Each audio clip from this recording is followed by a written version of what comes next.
Hi guys, welcome back to the series Unwinding the Numericals।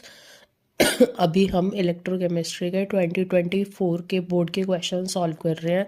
So let's see the question क्या है। हमें basically ये एक reaction दी है।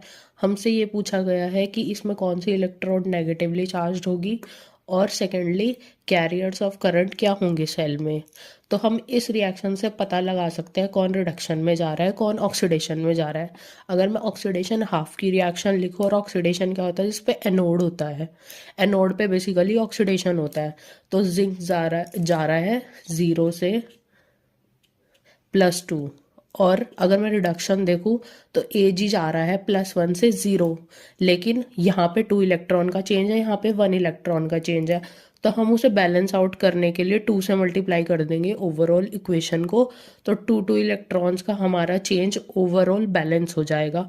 और जिन लोगों को एनोड कैथोड याद रखने में मुश्किल होती है, उनके लिए मैंने ये एक सिंपल ट्रिक लिखी है लोन, जिसमें कि लेफ्ट साइड पे हमेशा ऑक्सीडेशन होता है, और जिस पे ऑक्सीडेशन होता है उसे एनोड कहते हैं, और उसके पास नेगेटिव चार्ज होता है।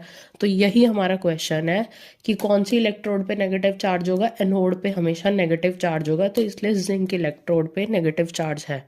एंड सेकेंडली हम करंट कैसे पता लगाएंगे कि जो हमारे इलेक्ट्रॉन्स है यहाँ पे बाहर निकल रहे हैं और यहाँ पे ऐड ऑन हो रहे हैं। तो जहाँ से बाहर निकल रहे हैं और जहाँ पे ऐड ऑन हो रहे हैं, तो यानी एनोड टू कैथोड क्या है, फ्लो है इलेक्ट्रॉन्स का। और इलेक्ट्रॉन्स की अपोजिट डायरेक्शन में हमेशा करंट का फ्लो होता है।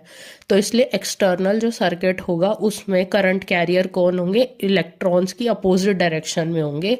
बेसिकली इलेक्ट्रॉन्स होंगे पर उसकी अपोजिट डायरेक्शन में करंट फ्लो करेगा।